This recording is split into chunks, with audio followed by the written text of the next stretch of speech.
انسان میں جو ایک جنسی طلب ہے، اس میں جو ایک شہوت کا مادہ ہے، انسان نے خام خواہ اپنے اوپر قدغنیں عائد کر لی ہیں، اور صحیح اور غلط اور جائز اور ناجائز، ماں بیٹی بیوی میں خام خواہ کی ایک تفریق ہے جو انسان نے قائم کر لی ہے۔ یہ تمام تفریقیں غیر فطری ہیں، اس لیے کہ حیوانات میں ہم یہ دیکھتے ہیں کہ ایسی کوئی تفریق موجود نہیں، بلکہ یہ کہ جیسے پیاس لگے کسی انسان کو تو پانی جہاں سے مل جائے، یا یہ کہ اگر بھوک لگتی ہے تو جہاں سے بھی اس کی انسان تشفی کر لے، اسی طور سے یہ بھی ایک انسان کی طبعی خواہش ہے جیسے وہ ابھرے ویسے ہی اس کو جس طور سے بھی موقع ملے اس کی تسکین حاصل کر لینی چاہیے۔ یہ دو اصل میں فلسفیانہ نقطۂ نظر، اور جیسا کہ میں نے عرض کیا خاص طور پر ادب کے میدان سے، لٹریچر کے میدان سے، خاص طور پر افسانوی انداز میں، ناولوں کے انداز میں، ڈراموں کے انداز میں یہ فکر پھیلایا گیا۔ یہ فکر ہے کہ جس نے مغرب کی تہذیب کا جو یہ سماجی عنصر ہے اسے واقعتاً یہ ہے کہ ایک سنڈاس بنا کر رکھ دیا ہے۔ جیسا کہ میں نے عرض کیا کہ ویسے تو پورے یورپ میں اور اسی کا عکس ہے اس وقت پوری دنیا میں اس تہذیب کے اثرات موجود ہیں، لیکن یہ کہ درجات ہیں، تو درجے کے اعتبار سے دیکھا جائے تو غالباً برطانیہ کا معاشرہ اور اس کے ساتھ یہ اسکینڈینیوین کنٹریز جو ہیں یہ اس معاملے میں اس وقت پوری نوع انسانی کے امام شمار کیے جا سکتے ہیں۔ مجھے چونکہ امریکہ بھی جانے کا اتفاق ہوتا رہتا ہے تو میں نے یہ محسوس کیا کہ امریکی معاشرہ ابھی اس اعتبار سے بہت پیچھے ہے۔ یورپ کو اس میں پیش قدمی کا اور امامت کا شرف حاصل ہو چکا ہے، اور خاص طور پر یورپ میں بھی یہ تین ممالک جو ہیں یہ بہت آگے نکل گئے، چنانچہ شرم اور حیا نام کی کسی شے کا کوئی وجود وہاں نہیں ہے، عصمت و عفت کا کوئی تصور موجود نہیں۔ معلوم ہوتا ہے کہ یہ چیزیں انسان کی لغت کی میں سے خارج ہو چکی ہیں، اس کے سوچ کے دائرے سے باہر ہو چکی ہیں، اور اسی کا سب سے بڑا مظہر یہ ہے کہ آپ کو معلوم ہوگا کہ برطانیہ میں بھی یہ قانون منظور ہو چکا ہے، اور اسکینڈینیوین کنٹریز میں بھی کہ دو مردوں کی شادی بھی ہو سکتی ہے، دو مرد لیگلی قانونی طور پر شوہر اور بیوی کی حیثیت سے رہ سکتے ہیں، قانون انہیں تسلیم کرے گا یہ شوہر ہے اور یہ بیوی ہے۔ اب اس درجے پرورشن، اس درجے فطرت انسانی کا مسخ ہو جانا، یہ چیز کہ جو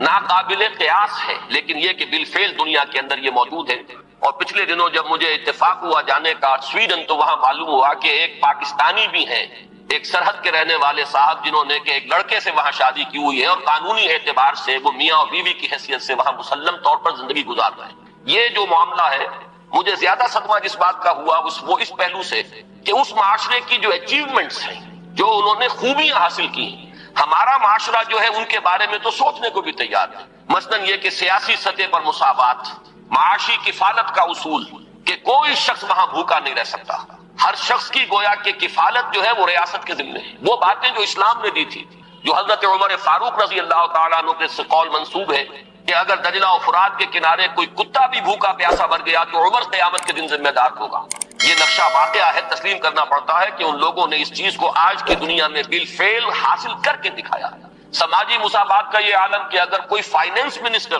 اسے بھی اگر اپنا چیک کیش کرانا ہے تو وہ بھی بینک میں اسی طرح لائن میں لگتا ہے جیسے کوئی عام شہری لگتا ہے۔ یہ سماجی مساوات کہ غریب سے غریب آدمی بھی وہاں پر جو بھی ہے، چاہے وہ ویلفیئر پر زندگی گزار رہا ہو، وہ خود معذور ہو چکا ہو اور صرف اسے حکومت کی طرف سے جو ہے سہولتیں حاصل ہو، لیکن اس کا بچہ بھی اگر بیمار ہوگا تو اسے وہی علاج میسر آئے گا جو وہاں کسی کروڑ پتی کے بچے کو علاج میسر آئے گا، اور اس کے بچے کو بھی وہی تعلیم ملے گی جو کسی منسٹر کے بچے کو تعلیم حاصل ہو سکے۔ یہ چیزیں جو ان کے ہاں اچھی ہیں فی الواقع، جو اصلاً تو ہماری تھی، لیکن یہ ہے کہ اس وقت اگر ہمیں وہاں پر یہ چیزیں نظر آتی ہیں تو مجھے تو وہی احساس ہوا تھا کہ کتابیں اپنے آبا کی یہ موتی علم و حکمت کے جو دیکھیں، ان کو یورپ میں تو دل ہوتا ہے سی پارا، چیزیں ہماری تھیں لیکن یہ انہوں نے کر کے دکھائی۔ بدقسمتی ہماری یہ ہے کہ ان چیزوں کے بارے میں تو ابھی ہمارے ہاں کوئی سوچ نہیں، ادھر پیش قدمی کا کوئی امکان نہیں، ہم سینکڑوں کوس دور ہیں اس سے کہ اس قسم کے کوئی ہم معاشرتی ارتقاء جو ہے اس کے بارے میں سوچ بھی سکیں۔ لیکن جو ان کی گندگی ہے جس نے کہ ان کو تباہ کر کے رکھ دیا ہے، خاندانی نظام ٹوٹ پھوٹ کر رہ گیا ہے، جیسا کہ میں نے عرض کیا کہ شرم اور حیا جو ہے وہ ان کی لغت سے خارج ہو چکے ہیں، عصمت و عفت کے الفاظ بے معنی ہو چکے ہیں۔ یہ وہ گندگیاں ہیں کہ جن کو اپنے اس معاشرے کے اندر لانے کے لیے ہمارے ہاں ایک طبقہ ہے کہ جو پورے طور پر فعال ہے، اگرچہ عددی اعتبار سے اس کی کوئی حیثیت نہیں، وہ ایک بہت ہی حقیر اقلیت ہے، لیکن معنوی حیثیت ہے، اخبارات میں ان کے مضامین چھپتے ہیں، وہ دانشور شمار ہوتے ہیں، سرکاری حلقے جو ہے وہ ان کو سپورٹ کرتے ہیں، ذرائع ابلاغ جو ہے ان تک ان کی رسائی ہے، لہذا اس معاشرے میں تیزی کے ساتھ یہ چیزیں جو ہیں وہ سرایت کرتی چلی جا رہی ہیں۔ بہرحال اس تمہید کے بعد اصلاً مجھے جس موضوع پر گفتگو کرنی ہے میں اس کی طرف آ رہا ہوں۔ میں جہاں تک پردہ اور زنا کے استحصال کے لیے جو دوسری تدابیر اسلام نے اختیار کی ہیں، جہاں تک اس کا تعلق ہے، اس پر انشاءاللہ علیحدہ کسی موقع پر تقریر کروں گا۔ آج کے لیے میں نے طے کیا ہے کہ صرف اس مسئلے کو اچھی طرح ہم تھریش کریں، دیکھیں کہ واقعتاً نظریہ مساوات مرد و زن اس میں کوئی حصہ درست ہے یا نہیں ہے، تو کون سا ہے۔ ہمارے سامنے کسوٹی اور معیار جو ہے وہ اللہ کی کتاب ہے، اس کے رسول صلی اللہ علیہ وسلم کی سنت ہے۔ ہمیں ان دونوں چیزوں کے حوالے سے دیکھنا ہے کہ اس نظریے میں صداقت کا ایلیمنٹ کتنا ہے اور دھوکہ اور فریب کا حصہ کتنا ہے۔ میں سب سے پہلے تو یہ عرض کروں گا کہ اسلام بھی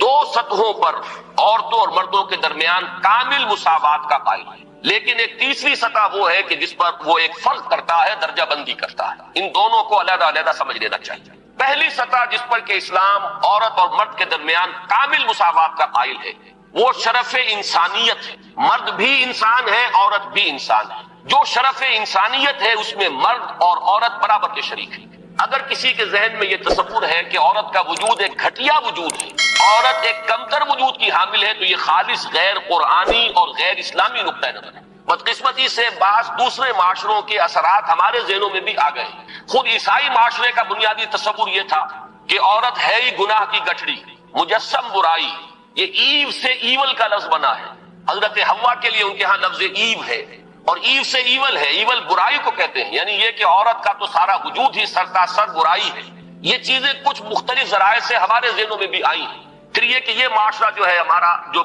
پس منظر ہے تاریخی ہندو معاشرہ، اس میں بھی عورت کے گھٹیا ہونے کا تصور موجود ہے۔ تو سب سے پہلے یہ کہ ہمیں اپنے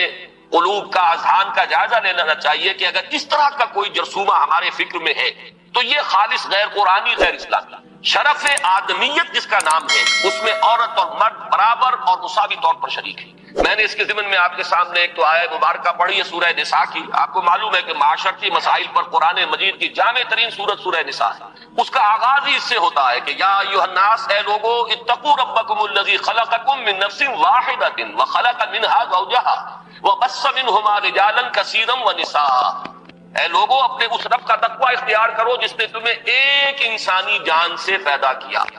اسی سے اس کا جوڑا بنایا،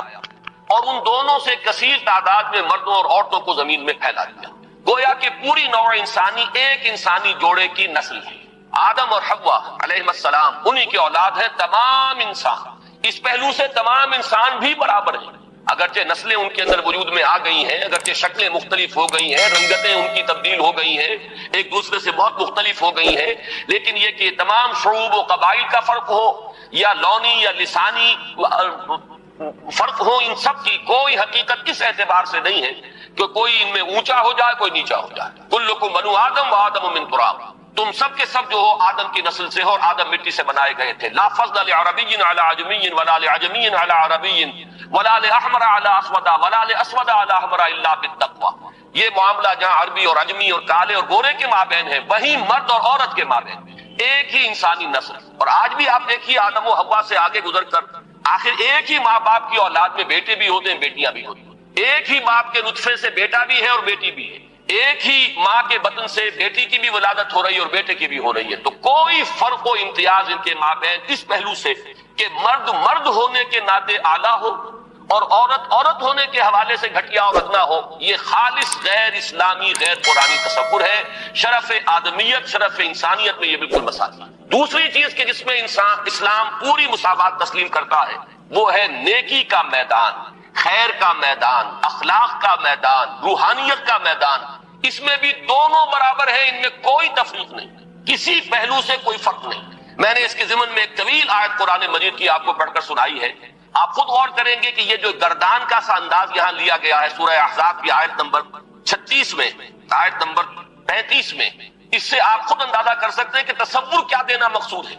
ان المسلمین والمسلمات، بے شک مسلمان مرد مسلمان عورتیں، والمومنین والمومنات، مومن مرد مومن عورتیں، والقانتین والقانتات، فرما بردار مرد فرما بردار عورتیں، والصادقین والصادقات، راست باز مرد راست باز عورتیں، والصابرین والصابرات، صبر کرنے والے مرد اور صبر کرنے والی عورتیں، والخاشعین والخاشعات، اللہ سے خشوع کا تعلق رکھنے والے، اللہ کے سامنے جھکنے والے مرد اور جھکنے والی عورتیں، والمتصدقین والمتصدقات، اور صدقہ دینے والے مرد اور صدقہ دینے والی عورتیں، والصائمین والصائمات، اور روزہ رکھنے والے مرد اور روزہ رکھنے والی عورتیں، والحافظین فروجہم والحافظات، اور اپنی شرمگاہوں کی حفاظت کرنے والے مرد اور اپنی شرمگاہوں کی حفاظت کرنے والی عورتیں، والذاکرین اللہ کثیرا والذاکرات، اور اللہ کا ذکر کثرت سے کرنے والے مرد اور اللہ کا ذکر کثرت سے کرنے والی عورتیں، اعد اللہ لہم مغفرۃ واجرا عظیما،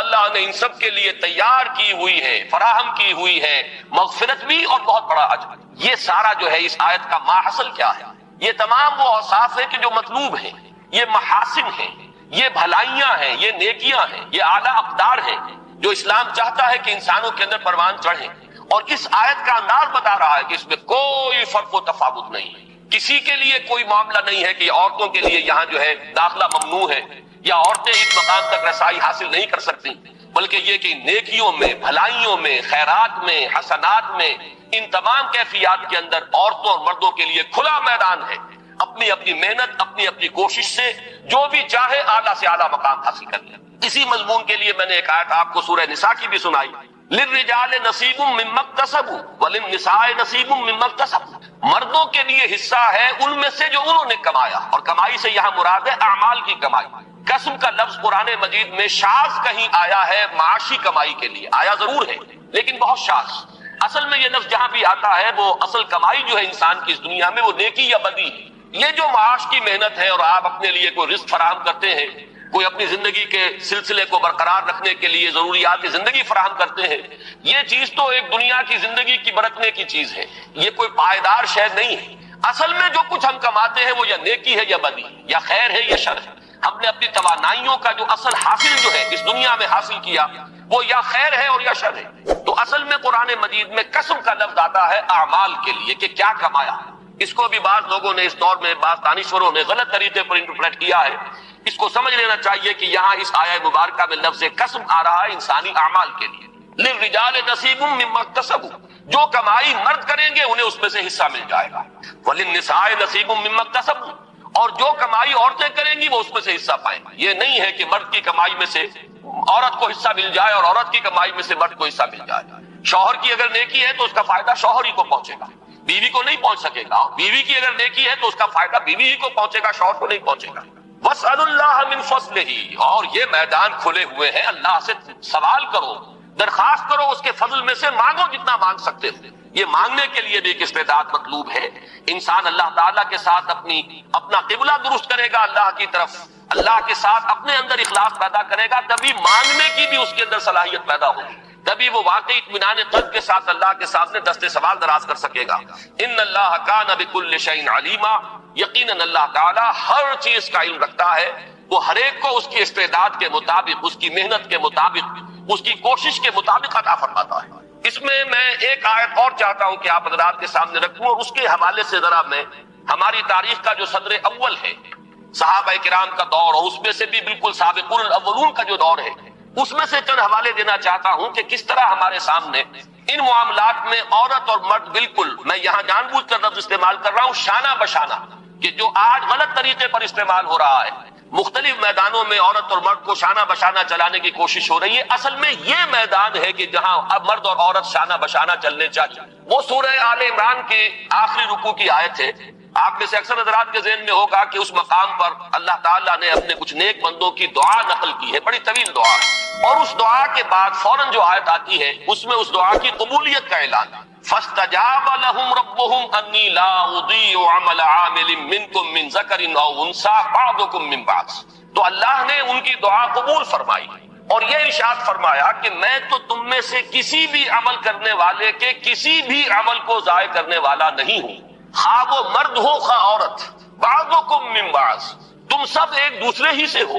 ایک ہی باپ کی اولاد میں بیٹے اور بیٹیاں، اور ایک ہی ماں کے بطن سے بیٹے اور بیٹیاں۔ معلوم ہوا کہ تمہیں اگرچہ ہم نے مذکر اور مؤنث بنایا ہے، مرد اور عورت کی شکل دی ہے، لیکن یہ کہ تم ہو ایک ہی انسان، انسانیت کی جو نسل ہے اسی سے تعلق رکھنے والے۔ فالذین ہاجروا، اب یہاں اللہ تعالیٰ نے کچھ چوٹی کے اعمال کا ذکر کیا ہے۔ ایک اعمال تو وہ تھے جو سورہ احزاب کی آیت میں ہمارے سامنے آ چکے ہیں، یہ زیادہ تر انفرادی نوعیت کے ہیں، انسان کی نیکی ہے، راست بازی ہے، اللہ کا ذکر ہے، اپنی عصمت و عفت کی حفاظت ہے، صدقہ ہے، خیرات ہے، اور نماز پڑھنا ہے، یہ تمام چیزیں جو ہے یہ انسان کی انفرادی نیکی کے اوصاف ہیں۔ لیکن یہاں جن چیزوں کا ذکر ہے وہ ہے در حقیقت اللہ کی راہ میں سرفروشی، جانفشانی، اللہ کی راہ میں تکلیفیں اٹھانا۔ فالذین ہاجروا واخرجوا من دیارہم واوذوا فی سبیلی وقاتلوا وقتلوا، تو جن لوگوں نے اللہ کی راہ میں ہجرت کی، جو اپنے گھروں سے نکال دیے گئے، جنہیں میری راہ میں ایذائیں پہنچائی گئیں، جنہوں نے اللہ کی راہ میں جنگ کی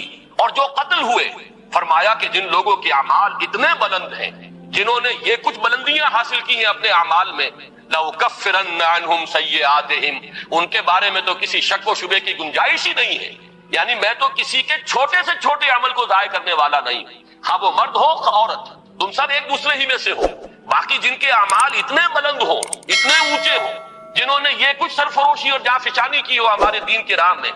میں لازماً دور کر دوں گا ان سے ان کی برائیوں کو، اور میں لازماً داخل کروں گا انہیں ان باغات میں جن کے نیچے ندیاں بہتی ہوں گی، اور یہ اللہ کی طرف سے بدلہ ہوگا، اور اللہ ہی کے پاس ہے بہت بڑا بدلہ۔ اب اس آیت کو سامنے رکھیے، اور میں یہ چاہتا ہوں کہ مردوں اور عورتوں کے درمیان اس پہلو سے جو مساوات سامنے آتی ہے تاریخ اسلامی کے صدر اول میں خاص طور پر، اس کی چند جو مثالیں ہیں وہ آپ کے سامنے آ جائیں۔ دیکھیے، آپ کو معلوم ہے کہ اگرچہ نبوت کا درجہ بہت بلند ہے، بہت اعلیٰ ہے، نبوت و رسالت ایک بہت بڑا منصب ہے، اور یہ بالکلیہ وہبی شے ہے، اکتسابی نہیں۔ اب تو اس کا دروازہ مستقلاً بند ہو چکا محمد الرسول اللہ صلی اللہ علیہ وسلم کے بعد، لیکن یہ کہ آپ سے پہلے بھی اور آپ کے ضمن میں بھی یہ وہبی شے تھی، اکتسابی نہیں تھی۔ کوئی اپنی محنت سے نبوت حاصل نہیں کر سکتا تھا، بلکہ اللہ تعالیٰ جس کو چاہتا تھا منتخب فرماتا تھا۔ اب ان سے کم تر درجے جو ہیں ان میں صدیقیت ہے، شہادت ہے، جیسے کہ سورہ نساء کی آیت میں آیا ہے،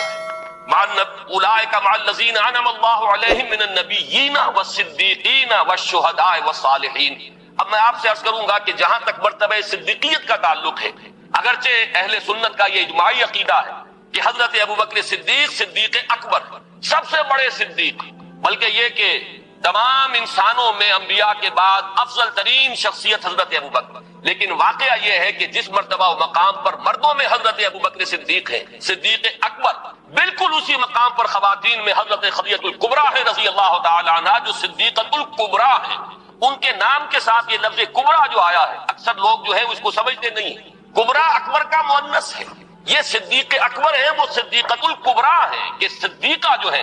آپ کو معلوم ہے یہ لفظ قرآن میں حضرت مریم کے لیے آیا، امہ صدیقہ، حضرت عیسیٰ کی والدہ کے بارے میں آیا، وہ صدیقہ تھی۔ اسی طریقے سے حضرت آسیہ کا ذکر آیا، فرعون کی بیوی کا۔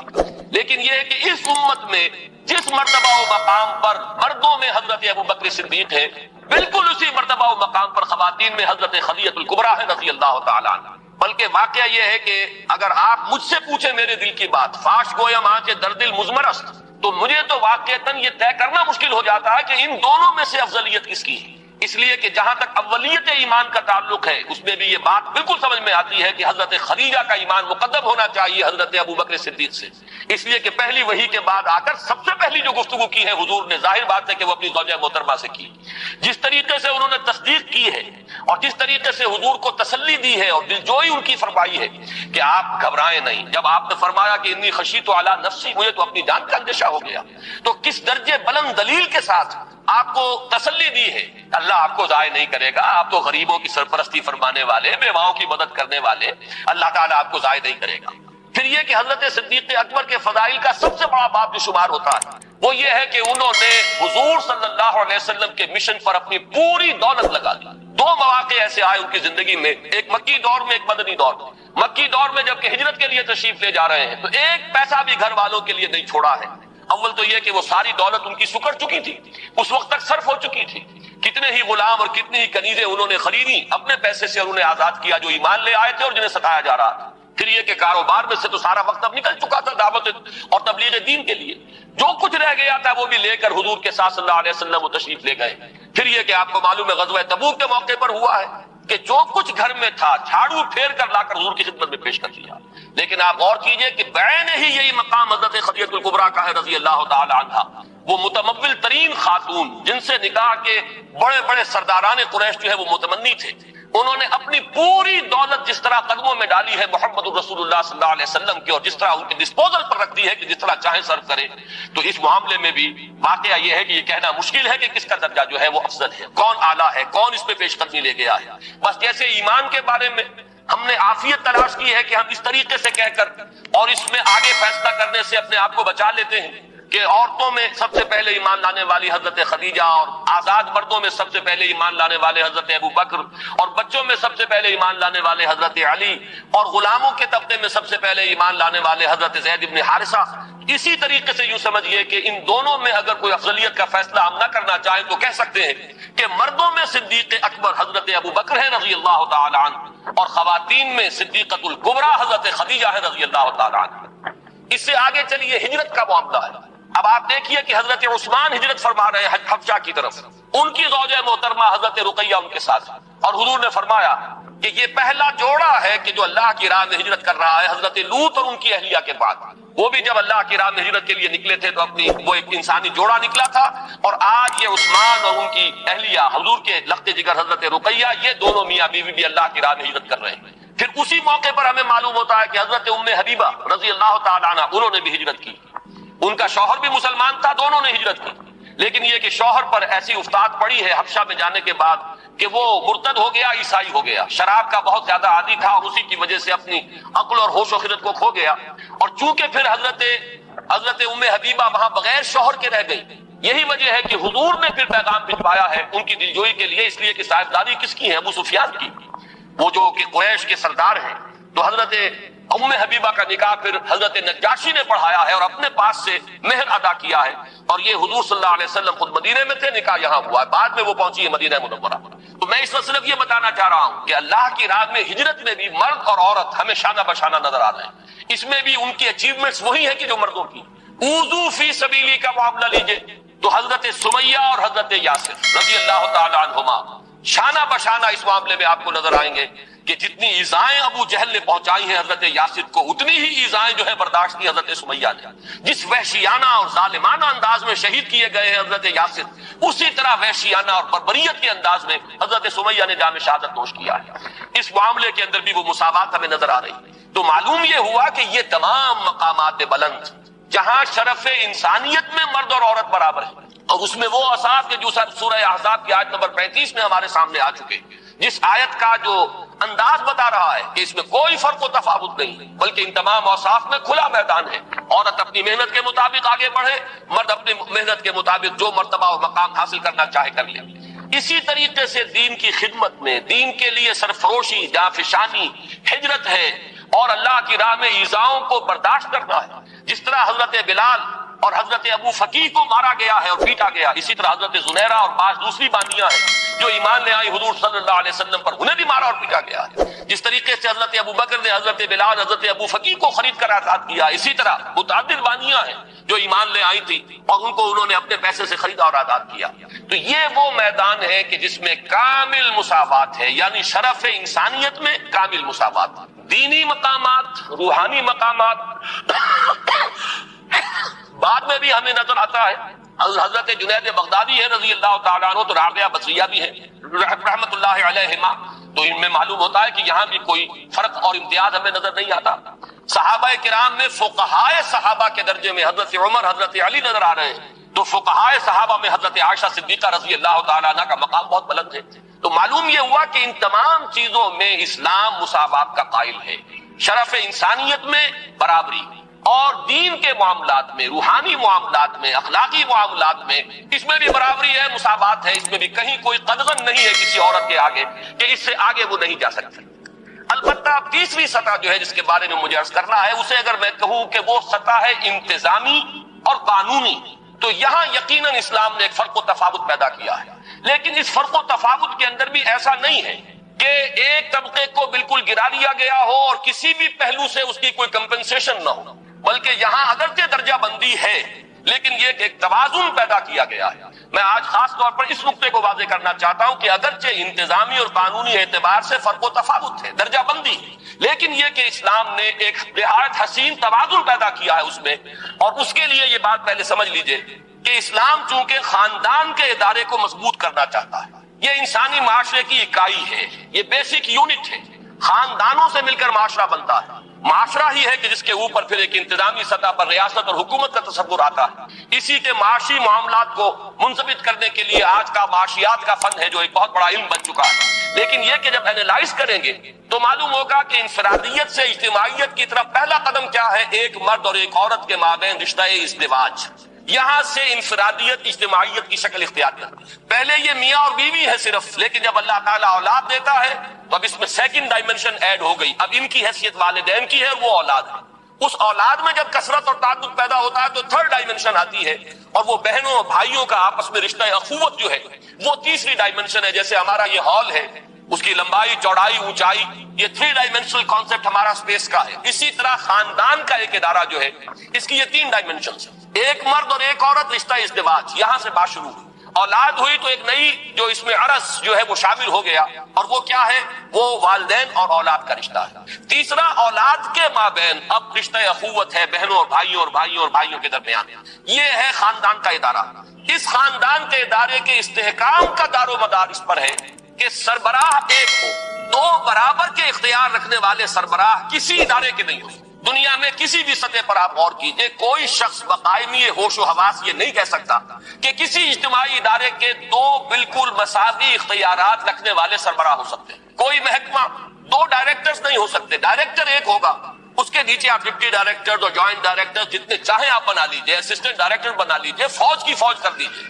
لیکن اوپر جا کر اگر ایک نہیں ہوگا تو وہ نظام کبھی بھی درست نہیں رہے گا۔ آپ کی کوئی بہت بڑی فرم ہے، مینیجنگ ڈائریکٹر ایک ہوگا، نیچے ڈائریکٹرز کی چاہے آپ نے کتنی لمبی چوڑی فوج جو ہے وہ بنا لی ہو، لیکن مینیجنگ ڈائریکٹر ایک ہے۔ یہی وہ چیز ہے جسے قرآن مجید بطور دلیل اختیار کرتا ہے توحید کے لیے، کہ اگر اس کائنات میں ایک سے زیادہ با اختیار ہستیاں ہوتی تو اس میں درہم برہم ہو جاتا نظام، لفسدتا، تو فساد پیدا ہو جاتا۔ کسی کی مرضی کچھ ہوتی، کسی کی مرضی کچھ ہوتی، کوئی کسی حکمت پر عمل کرنا چاہتا، کسی کے سامنے کوئی اور مصلحت ہوتی۔ یہ حکمتوں اور مصلحتوں کا ٹکراؤ اور اختلاف رائے جو ہے اس کائنات کے اندر جو نظم نظر آ رہا ہے، اس میں جو محسوس ہوتا ہے کہیں کوئی رکھنا نہیں ہے، تو یہ در حقیقت دلیل ہے اس کی کہ ایک ہی اختیار، ایک ہی ارادہ، ایک ہی فیصلہ جو ہے اس کائنات کے اندر کار فرما ہے۔ یہ توحید کی دلیل ہے کہ لو کان فیہما آلہۃ الا اللہ لفسدتا، اگر ان میں آسمانوں اور زمین میں اللہ کے سوا کوئی اور بھی الہ ہوتے تو ان میں فساد